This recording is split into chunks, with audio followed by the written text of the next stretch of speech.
won this year's much-coveted Restaurant of the Year award. Of course, if it was me, it would go to Sam's Chicken in Willesden.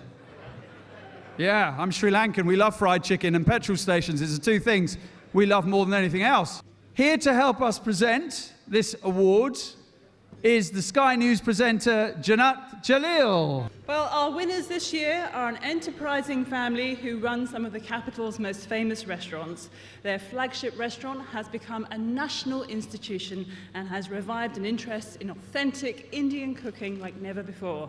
A favourite of the critics and public alike, one of the country's most celebrated food critics gave it 5 stars, a rare feat. Another, an outstanding 10 out of 10 for the first time in that reviewer's history. Its top-end establishments, of course, are Michelin-starred, but more than that, it has set the bar of Indian restaurants very high, and the future, past and present of fine dining are contained within its very walls. JKS Restaurants is established by 3 siblings, Jyotin, Karam. Is probably the most successful Indian restaurant of its type, high-end that is. Both Faye Mashler of the Evening Standard and Giles Corran of the Times gave Gymkhana maximum marks. As well as these 3 Indian restaurants, JKS is also responsible for Michelin-starred Lyle's and Kitchen Table, Bubble Dogs, and the Chinese-inspired Bow. A new Bow is set to open in Fitzrovia in May. The 3 have a wonderful combination of complementary skills and continue to set the pace for diversified restaurant groups in the capital.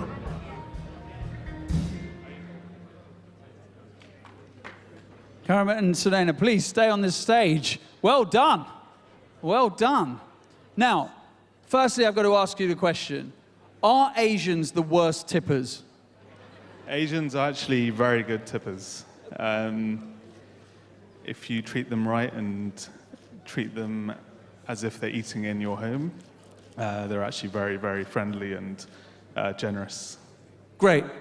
You don't put the Asians at the back of the restaurant and put the white people at the front of the restaurant?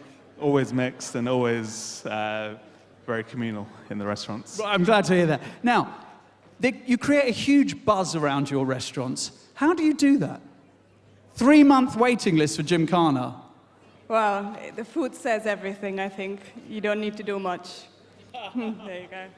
So it's about creating, is it about creating hype, or is it actually always about the food first and then the hype follows?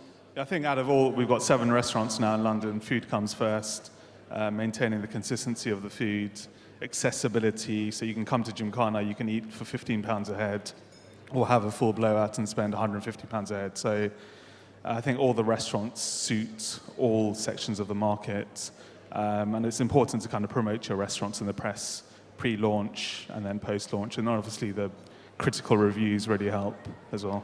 Brilliant. Ladies and gentlemen, congratulations. Thank you very much indeed. Karam Sethi, and it's Restaurant of the Year. Inspiration behind Hoppers, 2 of my best friends, Sanj and Vinny, are actually Sri Lankan. I've known them for 20 years, eating Sri Lankan food in their homes, and crazy idea on actually Vinny's stag do in Thailand. Why don't I open a Sri Lankan restaurant?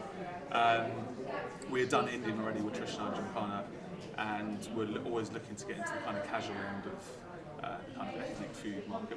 We'd already opened Bao, which is a Taiwanese place last year, and Bubble Dogs, so similar kind of category in terms of being £20 a head, quick 45-minute, 1-hour meals. Sri Lankan food, although familiar, had never really been represented in the kind of contemporary, modern, young, accessible fashion, using really good ingredients, and my kind of spin on classic kind of Sri Lankan and Tamil Nadu dishes.